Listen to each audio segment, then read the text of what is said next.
to Let's Talk to Animals. Have you ever wished that you could talk to animals? Like a modern day Doolittle, so to speak? You can.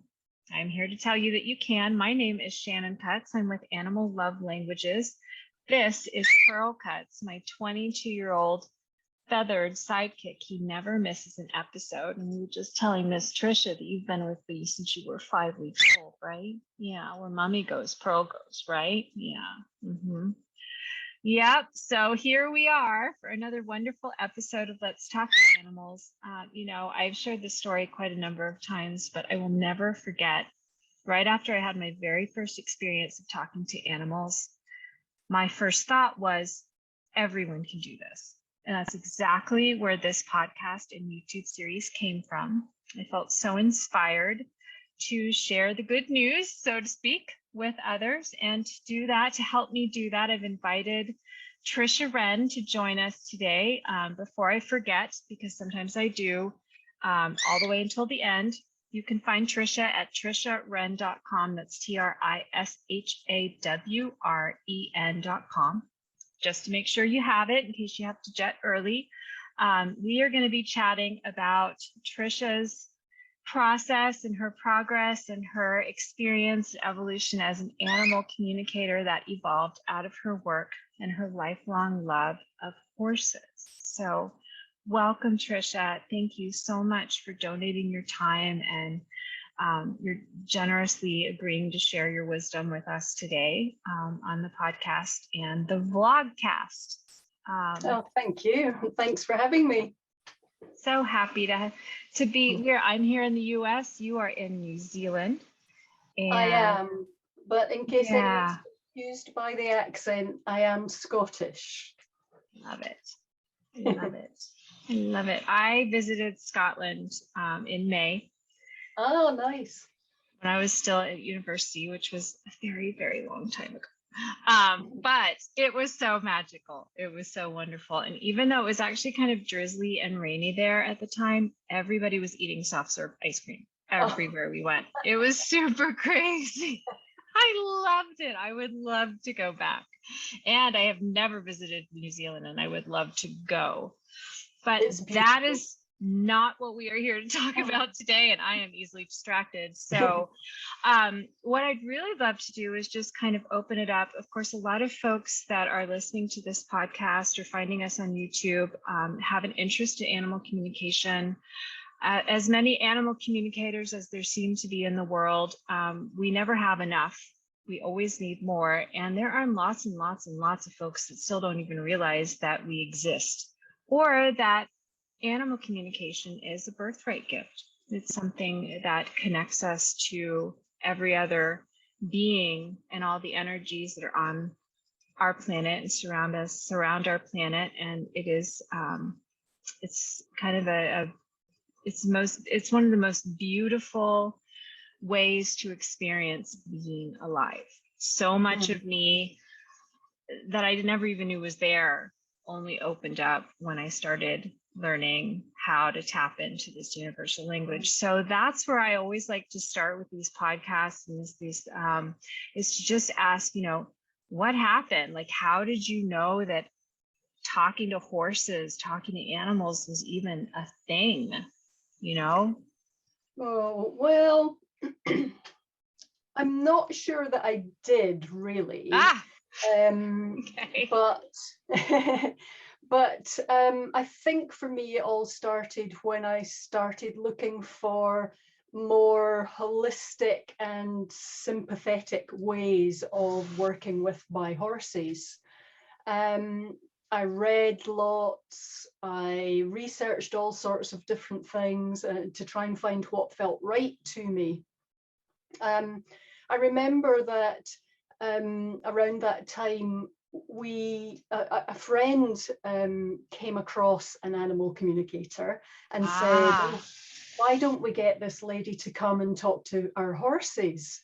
So we did, and she came in person to our property, and she was pretty accurate. There were things that she couldn't have known, and we enjoyed it, but at the same time it didn't really wow me.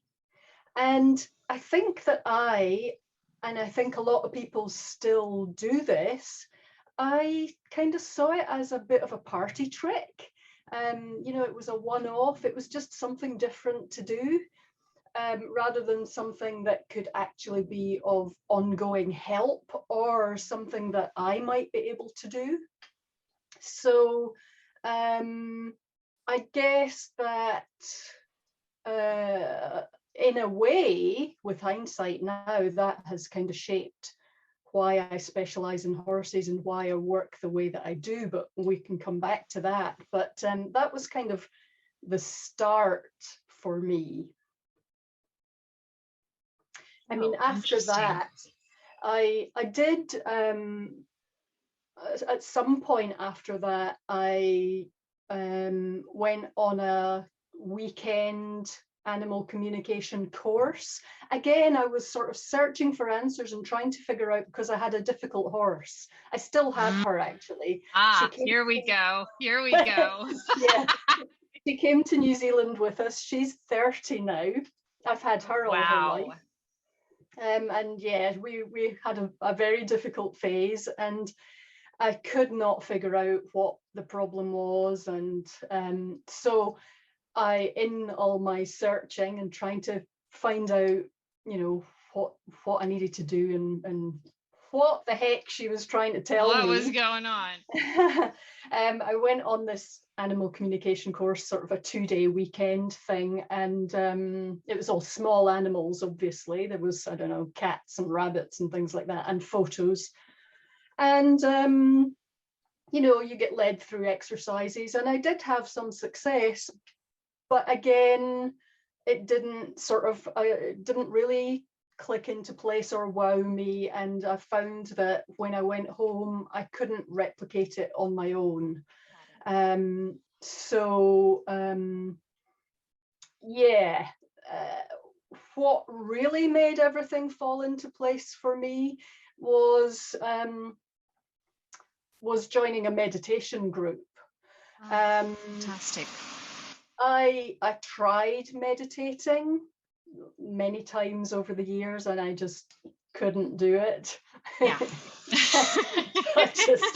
The mind doesn't love meditation, does it? No. Oh, you know, like, I'm a trier. I try all sorts of things. Like, you know, I throw myself into things, and I research, and I'm endlessly curious, and I want to learn. But it didn't really happen for me all those years. I was working with horses and traveling and teaching. And I can remember, this would be about 15 years ago, it was in Australia. I was teaching a clinic, horse and rider biomechanics is what I used to teach. And I had touched this horse in a certain way, just to kind of bring him inside his body and help him to ground himself and relax. And I was standing waiting for him, allowing him to process.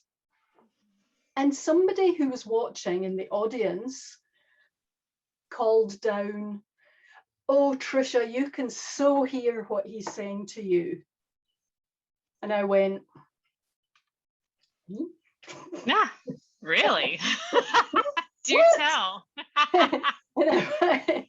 And I, when I was speaking to her later, I found out that she was an animal communicator, and she, I think up until that point, I always thought, and I'm sure this is a really common thing too, I always thought that animal communicators could hear animals talking to them, could hear streams of conversation and chatter to them in their head. And that is not how it works for me. I never had that. And so I thought, I'm not an animal communicator, don't be silly. And so, you know, it has taken time and work, because I do believe it's a practiced skill too. The more you practice it, the better you're going to get at it. It's taken time for me to learn how it works for me, and how to interpret what I'm getting, what it means, and to kind of hone it, if you like. So, I think that's a pretty common thing for people, that they think, oh, well, I can't do that. I don't hear animals talking to me, Right. So that's Right. been a big part of how I kind of teach people now, and or even just put that information out there, inform people that there are lots of ways that you might be receiving your information. Exactly. I think there has been, it's weird. I usually don't use the modern day Doolittle kind of that I don't usually use that reference, but now I understand why I said that, because I think that movie and the concept, it really has influenced, we do kind of look like a party trick, Doolittle, like that was like a really random rare thing that just happened to this one person. And it's like I've shared this story a couple times on the podcast, but it bears repeating. When my father was in hospice, one of the nurses that we had, my mother is so proud, the moment I talked to their dog, and then she's like running all over the neighborhood, my daughter talks to animals. And one of our nurses, she told the nurse, and she said, oh, my daughter's been doing that since she was 3. Wow. And I said, oh, that is so neat. And she said to me, I'm so glad that I don't have that gift. And I thought, she's like, I wouldn't want that. And instantly I realized, and I said, your daughter doesn't just, we don't walk around all the time just hearing all of the beings around us, just, this conversational symphony in our head. Maybe your daughter does because she's so young. She hasn't learned, how to tune out when she needs to focus on something else. She's just really open. But, it's a channel like anything else. It's our birthright, and you can do it too, but it's just, you have to learn how to adjust your radio dial. And it is, and so it's like anybody out there right now who's either found us deliberately or stumbled on us by chance here as we're chatting about animal communication, 2 things. One, it's something, it's exactly what you said. It's, it's a gift, but it's also a skill. And as just like we come into this into our lives maybe with a default birth language, like mine was English, and so I still had to go to school for like 16 years to learn how to use it. It doesn't mean that, I got a download, I unzipped the file, open the program, and boom, that would have been wonderful. 16 years of boring English classes just gone. But, and 2, there's like, I love what you just said. There's so many ways that conversation can take place. And I would love it if you would share a little bit more about what that's been like for you, because I think that there are probably a lot of people who are tuned in, who are already having conversations and don't understand what's going on. Yeah, definitely. I think, I was going to say I see it especially with horse people, but I think anyone who has a really close relationship with their animal, whatever species it is, has a connection, a deeper connection than they may even be aware of.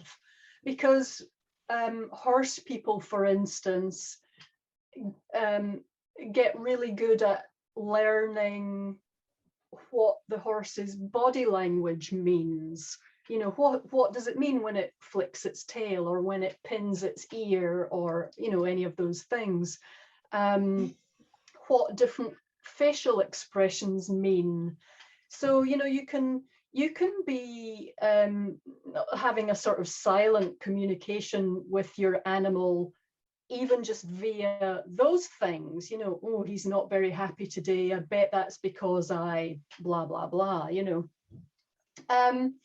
But then when you go deeper, the people who are getting extra information, and maybe it freaks them out a bit, or maybe they just don't know what it means.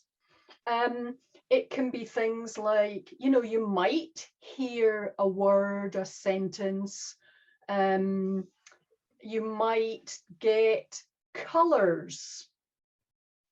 You might get, you know, so for instance, with colors, they could be relating to how the horse is feeling that day. Maybe you'll get a darker color when, you know, he's feeling a bit grumpy or angry, for instance, and maybe you see brighter colors when it's a happy day. It could be anything. You might get visuals, you know, where you're you know there's something wrong with your horse, but you can't figure out what, and maybe you see in your mind's eye a picture of their left hind leg, or, you know, their right front hoof, or something like that. You might get a picture that leads you to something, tells you something. You might get feelings or emotions. I get that a lot. I get that, you know, I can feel whether the horse that I'm connecting with is happy or sad, or, you know, upset or disgruntled. Some people will feel pain, you know, so you might think, oh, my right shoulder is really sore today, but I have no idea why, and then realize that actually it's your horse's right shoulder that's the problem. So, you know, there are lots of different ways that you might be getting information, and, you know, really, I'll say again, it's a practiced skill. It's I think the first thing is to kind of accept it and not be freaked out by it. Yes. Be curious about it, and to explore it a bit or practice it, you know, to think, okay, well, I'm getting this kind of randomly. I wonder if I could get it if I ask for it, you know, like if I'm getting that sore shoulder type of information, how about if I actually say, let me feel where my horse is sore right now. So, you know, you can develop your skills that way by pinpointing how you're getting your information, and then, you know, taking it a bit deeper. So yeah, you know, I think a lot of the skill of it is about trusting it and exploring it and practicing it. That feels, I think back to all of the different, you know, classes I've attended over the years to learn this, that, and everything else. And, you know, there's always that kind of that initial exposure shock. It's like, is this really real? You know, what is happening to me? There is a tendency, I think, just because of our, you know, again, our shared fight or flight survival system, our deep limbic brain that has a tendency to react to anything new. Like, are you a threat? Are you? Come on, confess. Like, okay, you're not threatening. All right. So I don't have to freak out. Just like you said, I don't have to freak out. Now I can get curious. And curiosity is the great energizer, it's the great breaker of barriers. Yeah. Because when we're curious, we're playing. We're just, like you said, we're just exploring. We're just kind of seeing, you know, there's so much of a tendency to go, well, if I go down that road, I better have a reason. Better have a goal in mind. I better, you know, use your time wisely, you know, get an A. It's like, there's none of, you don't need any of that for this. You know, it's enough of a goal to just feel more connected to the planet we live on and the other beings in it. And to evolve in our understanding of how we fit in. And I think this is a particularly relevant focus for what's going on right now, how we are all more alike than different. Regardless of what we look like on the outside, and that extends to species. I love how you say you share on your website, and I definitely want to talk to you more about your classes and your book. Sounds phenomenal and intriguing, and meditation and the role in that, because I also think that's really key. That's been really helpful for me. But you know, just really kind of starting with you know, maybe your curriculum is designed for people who care for horses and love horses because that's your background, and because unlike me, you don't have to struggle when you're doing a communication for a horse and you're like, well, is it the shoulder or the withers or the hops or the this or the that, or where's the hoof? And it's just like, it's so easy, you know, to bridge that the language barrier isn't there, so to speak. But you also say in your courses, this is for all animals, and you could just as easily substitute dog or cat or parrot for horse, and it would be just the same, you know. And so it feels like it doesn't matter if you want to talk to. I actually did a communication last week for a woman and her dog who'd crossed over, but while we were chatting, she mentioned this problem that she was having with some rodents in her backyard that were eating everything in her vegetable garden, and it was very frustrating. And I explained just a couple of the principles of animal communication. This woman has never done animal communication before. I explained just a couple of the principles. I said, you know, you can talk to them. You can send, I explained, I shared one technique to send them mental pictures. And so we talked a little bit about how to do that and encourage the rodents to, you know, have dinner elsewhere. And it worked.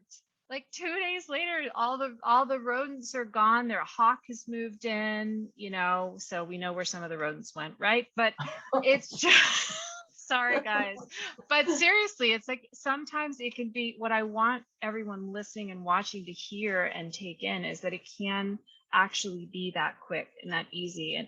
And one of my mentors said, you know, the hardest thing about this is how easy it is. You know, it's like, I loved how you said at the beginning, you know, it was kind of like a party trick. We are, I mean, we make good party tricks. We do. We're fun. You know, I happen to think that animal communicators are pretty fabulous people. We're cool to hang out with. We're fun. We're creative, and we're curious, and that makes for great conversations and lots of good explorations. But at the end of the day, what makes us feel and look and seem like a party trick is because the hardest thing about this is how easy it is. It's innate to all of us. And so yes, there's the, you know, it's like I grew up in a musical family. I had to practice for years to learn the muscle I love how you said biomechanics of the horse and the rider. I had to learn me and my instrument. You know, I had to learn how to train my small muscles and do all the things. But the gift, and that was the biggest frustration, is that I could hear things before I could actually execute them. And so if you're listening or you're watching right now, there's some piece of you that's already resonating with you. And that's the piece that's going to make it easy. It's also the piece that's going to make it hard. So let's talk, Trisha, about your course and your services and how you can help people. I am not a teacher, at least not yet. The animals haven't asked me to do that, but they have asked me to bring this information to interested students because we need you. The animals need you. And so I want, one of my goals with this podcast and this YouTube series is to connect people who want to learn with the teachers they resonate with. So I would love it if you share a little bit more about how you work with students and how you serve pets and their people, especially horses, and kind of what would that be like if they wanted to work with you? Yeah. Well, as you said, I mean, I've been a passionate horse person all my life, so and an equine professional, you know, teaching horse and rider biomechanics, doing horse body work, and so all of that already gave me that deeper understanding and connection with horses. When I first decided to switch, and I pretty much did it overnight, from being a an instructor, horse instructor effectively, to being a full-time animal communicator, I sort of thought, oh, well, actually, I don't know if I thought it consciously, but I probably subconsciously assumed that I couldn't just be a horse communicator. So when I started out, I was advertising to all animals. And then I realized that actually my specialty is horses, and I should just put the majority of my focus there. And as it turns out, horse people have lots of other animals. Horse people have dogs and cats, and I've done cockatiels, and I've done sheep and cows, and you name it. Lizards. I love them. But my specialty is horses, and so I advertise to horse people. And for me, I think horses, I don't know if this is just because I'm a horse person, but I think horses are special. Well, we're going to go with that. Horses no are offense special. To Pearl. So are parrots. So are all animals. Yeah, but exactly. I do believe we are called. I mean, I shared with you before we started what I'm so passionate about so-called exotic animals, especially turtles and parrots. So we are on board there. Yeah. Horses are special. They are. And I mean, I think that with horses, because I do other animals as well, I see differences. The information that I get from a horse is much different and much more in depth than what I would get from a family dog, for instance. And I think part of it is what we do with horses. The very fact of the way we keep them, the fact that we ride them, that we, put them in vehicles and take them places, and, just all the things we do with horses. It takes a certain kind of animal to cope with all of that, for one thing. And being ridden. I mean, it's not like I'm going to go ride Pearl, Exactly. But that takes some tolerance on the horse's end. So there are different aspects to horses and the connections we have with them. So partly because of the way I get my information, and partly because of my experience with horses, the way that I work is that in a session, I do all my sessions remotely. So all I need is a photo and the horse's name. It can be any photo. It can be an old photo. It can be a headshot. I'm not looking at what the horse is doing in the photo. I'm just making an energetic connection. Got it. And then in my sessions, what I do is I've done Reiki in the past. And so I, if you're photocopying something, you put your piece of paper on the plate and the light scans it like that. Mm-hmm. When I'm doing my sessions, it's kind of like I'm doing that. I do a body scan. So it's as if I'm looking at the horse sideways on, and I start at the nose and I scan the left side of the body, and then I scan the right side of the body, and I get stopped where there are issues. I've also learned, partly because of my experience, or kind of developed a sort of protocol. So I know which questions to ask. I know where the tricky areas might be. I know the things to check that are the common issues that horses have, like how are his teeth doing? Are his feet balanced? And so I go through a whole kind of protocol, checking them out physically. And then I do a lot of energetic work. I rebalance their energy field and their chakras. I check that their meridians are in balance. I clear away any negative energy effectively. And then I get to questions. So as I said, I'm not getting a stream of information. So I tend to kind of prompt the animal. You know, I'll ask them questions. How are you doing? How do you feel about this? How do you feel about that? And if I ask questions, I get answers. And the answers might be visual, they might be a color, they might be a feeling. But as I said, I've learned how to put it all together and how to interpret it. So what I find is that for horse owners, that's super, super useful. And I have a lot of people who get regular checks of their horses because they know that, oh, Trisha, he's feeling a bit off. I think he needs another energy balance. Or you really helped him last time with this. Could you ask him how he's feeling about blah, blah, blah. And they understand that, you know, they're getting a sort of comprehensive report of how their horse is doing right now and what they might need to focus on or change.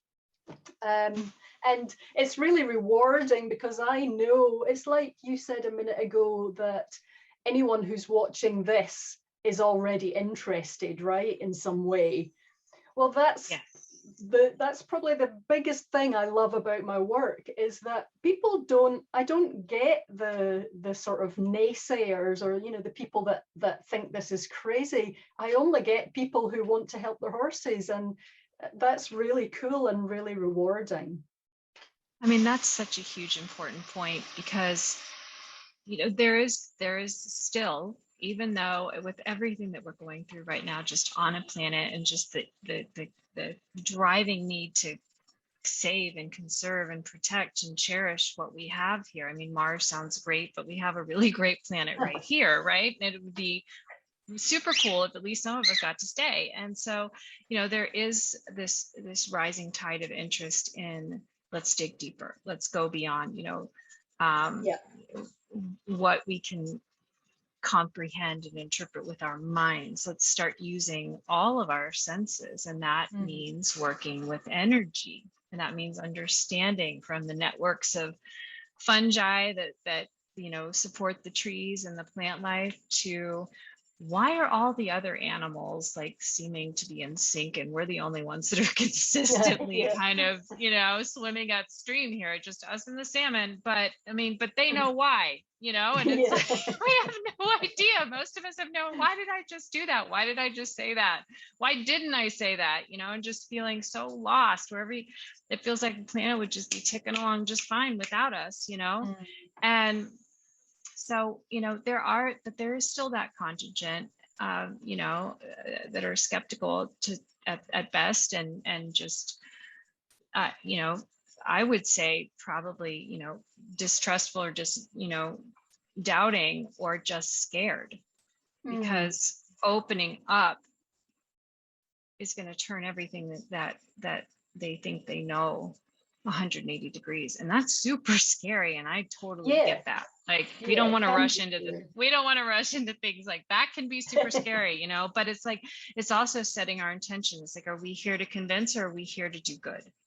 And it's like, you know, you could either spend all of your, and I have met communicators who do really seem to cater to the doubting or the disbelieving, and that's fine if that's where they feel called. Like, as for me, I'm already 50, like, time's a waste, and I want to help. You know, I want to work with the people that already, they're at least curious enough to want to have an experience and then make up their minds. You know, and there could be there, you know, because this actually occurred to me. I used to be the person who hired animal communicators. Like, my first experiences talking to animals came later in life, and they came when, you know, I had a rather difficult, complicated, exotic interspecies family, and they were not like super excited about each other. And so and then one of them decided to wander off, and that's kind of where I got my entree into animal communication. I loved it. I thought, this is the greatest thing. I want to do this a lot, like a lot more than I can afford to do it. But I never thought I could be one of them until I was meditating one day. And in my meditation, I heard, you are an animal, sensitive and intuitive. And I thought, what the heck is that? That sounds cool, but what the heck is that?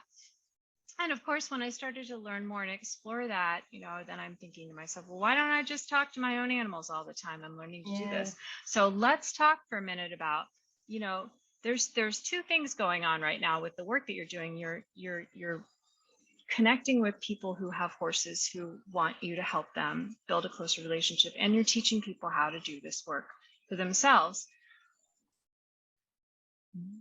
I guess where I'm kind of going with this and what I kind of learned, I'm not sure how to ask the question, but where is there value in adding a trained communicator, professional, practiced? I like practice better than trained communicators to the mix when you can also do this. Like, why do I still hire animal communicators, which I do? Why does that make sense? Well, I've got quite a few clients who I would call,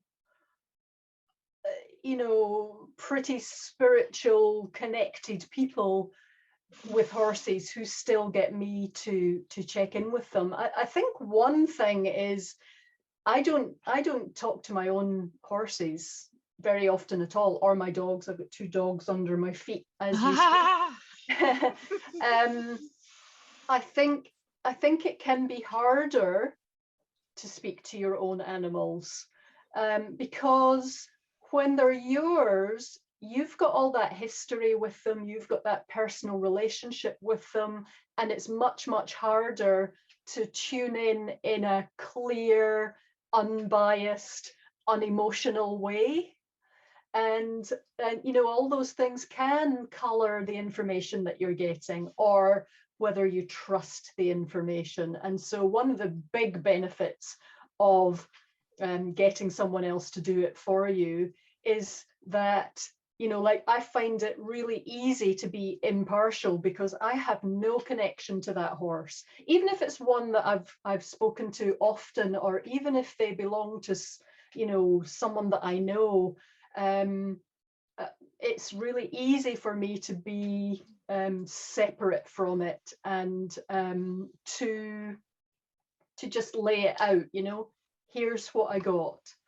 And I very, very rarely hold stuff back. I always figure that if I'm getting something and I think, oh, I don't know if I should tell them that, occasionally that can be a tough one. Yeah. But 99% of the time I just say it and they go, oh, that makes perfect sense, or that's because of such and such. It's always there for a reason. I see that more as a test for me than anything else. Do I trust it enough to pass it on? So I think, those are the reasons why it can be easier or even better sometimes to get an animal communicator to do it for you. But if on a sort of day-to-day basis, if there's no kind of urgency and no sort of really fraught situation or something, exactly, then sure, practice it yourself, get good at figuring it out. I think for me, the reason I don't do it with my animals is I don't want to badger them. I don't want to always be, I don't want them to feel like I'm in their head all the time, So I only use it when I need to use it. Like if I think one of them is sick or something like that, then I'll check in on them. But I don't do it as a kind of routine thing with my own animals. But I think for your sort of average pet owner or horse owner, I think it's a really good thing to learn, because it's giving them a much different relationship and deeper connection with their animal. It feels, what you said is just, it's so spot on, because that's exactly how I do it when there's an issue where I know I can't be objective about this. Like when I wanted to, you've all met Pearl, who's eating his evening rice right now. So those of you who are watching, that's why he's not on my shoulder right now. Well, I added one and then two tortoises, well, a tortoise and then a box turtle to our family. And he had been an only bird for 15 years. And so, all together now, was Pearl happy? No. And so, and it got pretty obvious. And so here I am faced with, well, we've already added these two other beings to our family. It's not like I'm just going to kick them out, So trying to kind of navigate that. And boy, it's been very successful, but I am not in any position, just like I'm not going to do my own root canal, even if I'm a trained dentist. There's all kinds of problems with that, not the least of which is it's hard to see when it's your own mouth. It's kind of the same concept, Also, I think it works both ways. We were both saying, I might be too emotionally involved to connect, communicate with my own animal in these circumstances. But it works the other way too. I mean, I fully believe there are times where animals hide things from us or don't want to tell their owner something because they don't want to upset them, that sort of thing. So, that's another reason why getting someone else to do it can be better, because there isn't that same worry, and it's easier for me to say to an animal, well, tell me how you're feeling and then we'll figure out what to tell mum, Exactly. Rather than them just not wanting to say anything, Mm-hmm. Because the animals, it may seem like our animal, it's like it's so torturous for us when an animal gets sick or acts out or doesn't get along with another animal or person in our family or whatever is going on. But that's always for our ultimate benefit. And I mean, I so relate when you're like, oh God, do you really want me to tell her or him that? Really? What? I don't want to, and it's like, and then to be able to go back to the animal and say, well, can we, can we rephrase that? Or is there another way that I can share the information and just kind of work with it? Yeah. So it doesn't come with such an, initial shock that it's like, and just kind of sensing, and I think also the animal who may have been withholding, because I agree. I mean, animals, just like human animals, non-human animals can be complex and they have their reasons and they're really good at reading us and deciding what we can take and what we can't take. And so it's kind of like when their human goes to seek out an animal communicator, then that animal understands, no, this person is really serious about wanting to know what's going on with me. Like maybe they can handle it. And then again, like you said, it's just a matter, it's like, oh, I don't really want to say that to this, it's like, well, we'll work together and I get to be, the messenger rather than the animal directly, So I want to encourage anyone who is listening, anyone who has stumbled across Let's Talk to Animals podcast on YouTube somewhere, because YouTube has its own weird ways of curating things and suggesting what you should watch next, right? If you are listening to this, if you are watching, just consider that perhaps the animals in your life, maybe your pets, maybe the squirrels in your backyard, who knows, maybe they're just giving you a friendly little nudge. Maybe this is the day that you consider that you too can talk to animals. Maybe you want to reach out to TrishaWren.com, that's WREN.com, and consider taking one of her courses or having a session, especially if you happen to have a horse in your life. What a neat and exciting way to feel closer. We do these podcasts twice a month right now. That could change at any time.